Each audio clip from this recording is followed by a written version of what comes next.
Welcome to Fluentify English, where we turn complex IELTS topics into bite-sized victories. I'm Erica Paul, and today, we're unlocking the secrets to describing a national dish like a Band 9 speaker. Whether it's Pakistan's Biryani, India's Khichdi, or Bangladesh's Ilish Curry, you'll learn to craft answers that dazzle examiners. Let's dig in. All right, picture this. You're in an IELTS exam, and the examiner asks you to describe your country's national dish. Could you do it? Could you go beyond just listing the ingredients and, really wow them? Okay. Well, that's exactly what we're diving into today. We've got an episode of the Fluentify English podcast, and it's all about, describing national dishes in a way that would impress even the toughest examiner. It is interesting, isn't it, how this seemingly simple task can actually be so challenging. You have to, weave together so many things, culture and history and personal experience. Mm-hmm. It's almost like giving a mini TED Talk, but on a plate. Yeah, exactly. And Fluentify, they break down this challenge with two main strategies. The first one is the 4C framework. And this framework helps you to structure your response for maximum impact. Think of it as your blueprint for a delicious and insightful description. It's clever, the 4C framework, because it goes beyond just content, right? It actually addresses how you present that content, which is, of course, critical in an exam setting. The first C is for clear. You've got to start strong. And you do that by clearly stating the dish's name and its significance to your country's culture. So, for example, you wouldn't just say, biryani is a dish from Pakistan, right? You'd want to say something more like, biryani is considered a crown jewel of Pakistani cuisine, often taking center stage at weddings and special occasions. That's a good example. And that kind of clarity, it really sets the stage for a well-structured answer. And it shows the examiner that you understand the dish's cultural importance right off the bat. Okay, and next we have coherent. So imagine you're describing the process of making this dish, right? You wouldn't just randomly throw in ingredients and hope for the best, would you? Of course not. It's like a recipe, isn't it? Your answer needs a logical flow. You want to connect the ingredients and the preparation methods and the cultural insights seamlessly. So, for example, you might explain how the spices used in the dish reflect, the country's history or its trade routes. That's a great point. And that actually brings the contextual element, the third C. This is where you really bring the dish to life, and you do that by adding historical details, personal anecdotes, or unique cultural insights. Think of it like this. Would you rather listen to someone just reading a dictionary definition of a dish, or would you prefer to hear someone passionately sharing their grandmother's secret recipe, and all the stories behind it? Definitely the stories. That's what makes it memorable. And it wouldn't hurt to deliver all of this with a healthy dose of confidence, right? Which brings us to the fourth C. Confident. Yes. Confidence in your delivery. It shows mastery of both the language and the subject. It's about engaging the listener. It's about using vivid vocabulary. And it's about speaking with a natural flow. Imagine you're sharing your favorite dish with a friend. Your enthusiasm will be contagious. That's a fantastic way to put it. So we've got our foundation with the 4 C's: clear, coherent, contextual, and confident. It's like a recipe for crafting a killer response.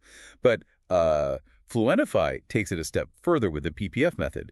This adds another layer of depth by exploring the dish's journey through time. What I find intriguing about the PPF method is that it encourages you to think beyond the present moment. It's like giving the dish its own timeline, a past, a present, and a future. Okay, so let's break down this PPF method a little bit. First up is past. What kind of historical insights could we include here? Well, think about the origins of the dish. When was it first created? Who were the people who enjoyed it? So, when describing biryani, you might mention its Mughal origins and how it evolved over centuries to become a staple in South Asia.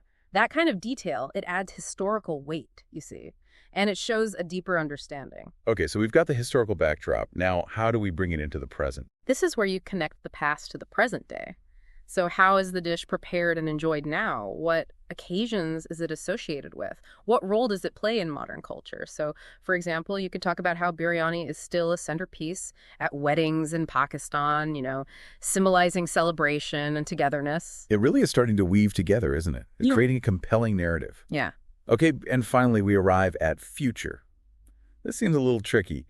How do we talk about a dish's future? Well, that might seem daunting at first, but it's really about showcasing your ability to think critically and creatively.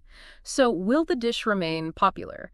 Might its preparation evolve with changing tastes or culinary trends? It's a chance to speculate, maybe even make some predictions about the dish's journey through time. So it's not just describing the dish as it is now, but you're also thinking about how it could change in the future. I see how this method really pushes you to think beyond a simple description. It's about understanding the dish as, as a dynamic part of a culture, not just a static recipe. But I think it's time to see these techniques in action with some real-world examples, don't you think? I agree. And the Fluentify podcast does a fantastic job of illustrating these frameworks. They use some iconic national dishes as examples. Let's start with their description of Pakistani biryani, shall we? So they describe it as this fragrant symphony. It's made with the basmati rice, marinated meat, and spices like cardamom and saffron. And it's all slow-cooked to perfection. Oh, yeah, slow-cooked. That's key with biryani. And they connect it right away to its cultural significance. They mention its Mughal heritage and how it's this big celebratory dish at weddings and family gatherings. I think what's impressive here is how they've woven in those elements of the 4C framework. It's clear, it's coherent, and they've packed it full of those contextual details. And the language itself, fragrant symphony, that shows confidence in how they're presenting it. It's not just reading off a list of ingredients, is it? It's like a vivid little snapshot of this dish and what it means in Pakistani culture. Yeah. Okay, so let's shift gears a bit. What about their example from India Khichdi? They call it soul food. And they point out how it has Ayurvedic significance. They really highlight the simplicity of it and how nourishing it is. Yeah, that's interesting. They specifically use the phrase nourishment without pretense. Right. And they talk about the core ingredients, rice and lentils. And often it's tempered with cumin and ghee. It's believed to bring this sense of balance to the body and mind. So they've kind of woven in Indian philosophy and the idea that this dish is humble, but at the same time it's profound. Exactly. And they explain how Khichdi transcends social divides in India. It's enjoyed by people from all walks of life. This goes beyond just taste, right? It really emphasizes the cultural importance. It's pretty amazing when you think about it, how this seemingly simple dish can carry so much cultural weight, so much meaning. Okay, so what's the last national dish they showcase? For the last one, we go to Bangladesh, Ilish Curry. They have this poetic description. They call it a love letter to rivers and resilience. Wow, a love letter to rivers and resilience. Okay, I'm intrigued. It's a great metaphor, isn't it? It immediately grabs your attention and links the dish to the geography of Bangladesh and its national character. Okay, tell me more. What else do they say about it? They talk about the hilsa fish. They describe it as bathed in this fiery mustard gravy and slow cooked until it just melts off the bone. They mention how important it is for Bengali New Year feasts. So we see that connection to specific cultural celebrations. I'm loving this vivid language. Fiery mustard gravy melts off the bone. You can almost taste it, can't you? It's not just a description. It's like a culinary story unfolding. And they bring it all back around to this idea of resilience. Yeah. They suggest that Ilish Curry kind of embodies the spirit of the Bangladeshi people. It's a really powerful statement that adds so much depth to this dish. So we've got these three amazing examples: Biryani, Khichdi, and Ilish Curry. The Fluentify podcast uses those frameworks so effectively. But now the question is, how can our listener apply all of this to their own chosen dish? That's the real challenge, right? And the podcast does offer some really practical advice. They encourage listeners to choose their own country's national dish and use those frameworks, the 4Cs and the PPF method, to structure their answers. They even have a couple of sentence starters that can be helpful. Things like, X is my country's iconic dish, or dating back to, it's now, little prompts to get those thoughts organized. Those are great. I can see how those could help you overcome that initial, where do I even start feeling? What else does the podcast suggest? They emphasize the importance of practicing out loud. Record yourself and listen back, or even share it with someone and get their feedback. That way you can identify areas to improve, areas to refine. It's like anything. Practice makes perfect, right? Especially when it comes to speaking confidently and fluently. What about vocabulary? Any tips for choosing the right words to impress an examiner? Fluentify talks a lot about the power of descriptive language. So instead of just saying it tastes good, you could use words like flavorful or aromatic. You could even use tantalizing. And metaphors and similes, think back to fragrant symphony. That's so much more evocative than it has spices. It paints a picture. And what about words related to the dish's cultural significance? Words like heritage, tradition, or symbolism. Exactly. Those words can really add weight and depth. But remember, it's not about using big words just for the sake of it. The words you choose should be appropriate, effective, and they should help you tell the story of your national dish. So we've covered a lot. We've talked about the 4Cs, the PPF method, and we've even looked at captivating examples of Biryani, Khichdi, and Ilish Curry. And we've explored how to structure our answers, how to use descriptive language, and how to connect a dish to its cultural context. But before we wrap up, what's the core message here? What should our listener take away from all of this? I think the key takeaway is this. Describing a national dish is about so much more than just listing ingredients or reciting a recipe. It's about weaving a captivating narrative.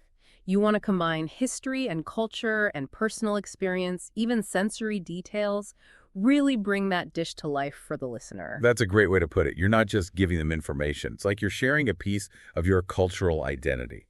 You want them to feel like they're taking a bite of something truly special. But we're not quite done yet, right?